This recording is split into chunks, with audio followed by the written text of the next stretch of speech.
E aí galera da internet, esse é o vlog do Gafanhoto, e então chegamos ao momento em que eu vou revelar finalmente qual é o meu filme de terror preferido. Foi! Só que antes de eu falar sobre o Nevoeiro, eu quero explicar uma coisa.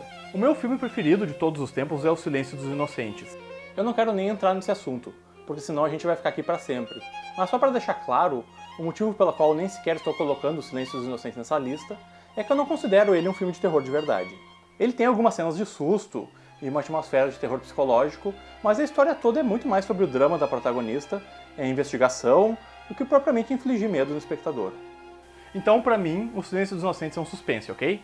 Seguindo em frente, eu quero falar sobre outra poderosa adaptação literária, mais ou menos na mesma época, que hoje em dia tem até mais prestígio do que o filme vencedor do Oscar, Um Sonho de Liberdade. Baseado no conto Rita Hayworth e a Redenção de Shawshank, de Stephen King, Um Sonho de Liberdade é a história de um homem condenado pelo assassinato de sua esposa, Andy Dufresne, e a dicotomia de esperança e amargura do sistema penitenciário.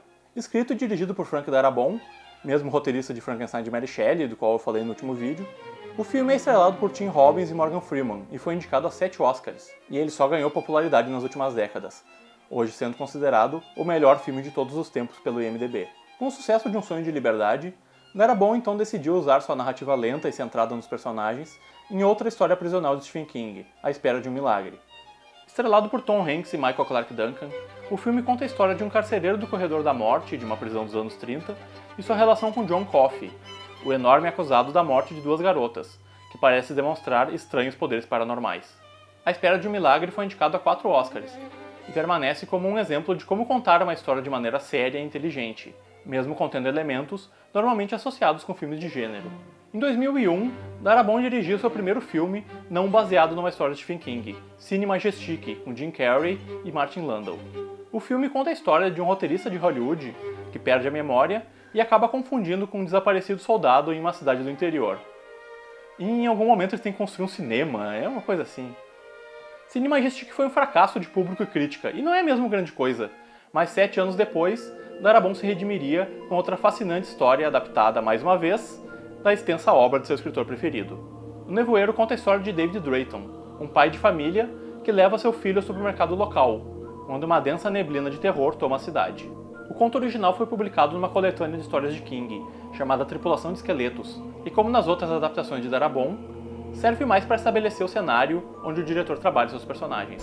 O elenco é sensacional, composto de um monte de nomes mais conhecidos por papéis pequenos no cinema e na televisão, e que aqui tem a chance de mostrar seu verdadeiro potencial.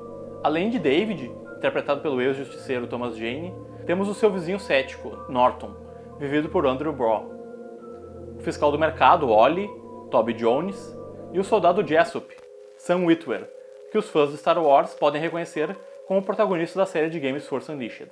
Juntam-se ao elenco figurinhas fáceis dos filmes de Darabont, como William Sadler, que faz o Bronco Jim, e Frances Sternhagen, como a corajosa senhorita Rappler. Tendo sido o último projeto do diretor antes de The Walking Dead, diversos atores desse filme acabariam imediatamente indo parar no mega sucesso da televisão.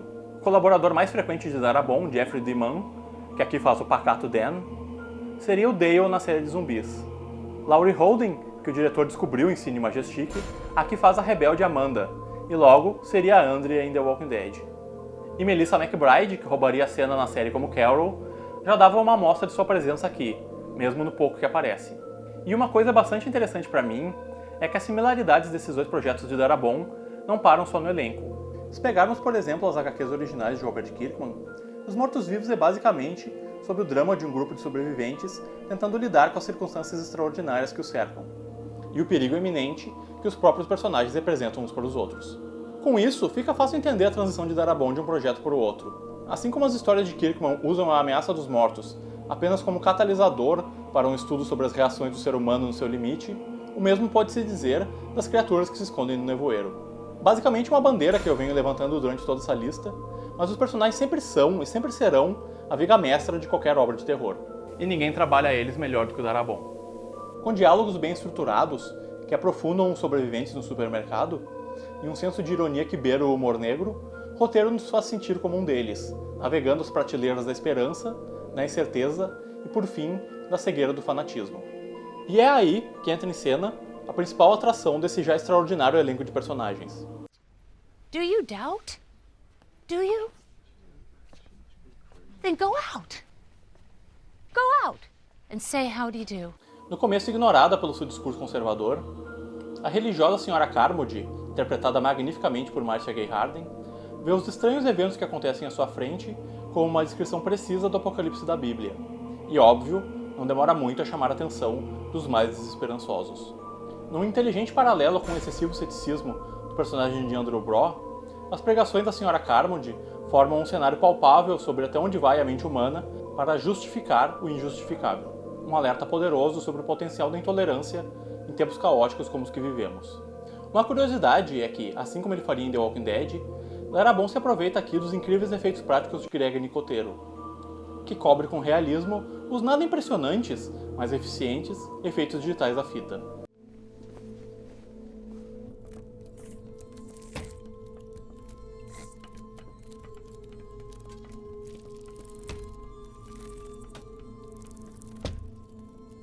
E não é surpresa que o diretor, pelo menos tente empregar criaturas animatrônicas, contrariando 100% da indústria, no que ele deixa óbvio sua influência em outro exemplar dessa lista, O Enigma de Outro Mundo. Olha o pôster do filme parado ali no fundo. Isso porque isso que vocês estão vendo é o escritório do protagonista, David, que é uma homenagem de Darabont ao genial artista Drew Struzan, responsável por alguns dos melhores pôsteres que o cinema já viu. E mais um easter egg. Esse pôster que ele está trabalhando é claramente uma referência à master série de Stephen King, A Torre Negra. Inclusive, o personagem que ele está desenhando tem até as feições do Clint Eastwood, que foi a principal inspiração para o pistoleiro dos livros. Mas isso é assunto para o ano que vem, né? No fim, O Nevoeiro lidera a minha lista de filmes de terror preferidos pelo próprio poder que a obra emana. Elenco perfeito, uma trama que encapsula exatamente os propósitos do gênero e um dos meus diretores preferidos fazendo o que sabe fazer de melhor, incutir medo das palavras do mestre do terror. Bom, então finalmente terminei a minha lista de filmes de terror preferidos, né? No fim demorou bem mais do que eu esperava, mas agora a gente já tem pelo menos todos esses filmes aí como recomendações para vocês, né? Não esqueçam de continuar acompanhando aqui o nosso canal, eu vou continuar falando sobre assuntos de cultura pop e tal. E não esqueçam de dar like no vídeo se vocês gostaram, né? Compartilhar nas redes sociais e continuar curtindo aí que é legal pra mim. Falou!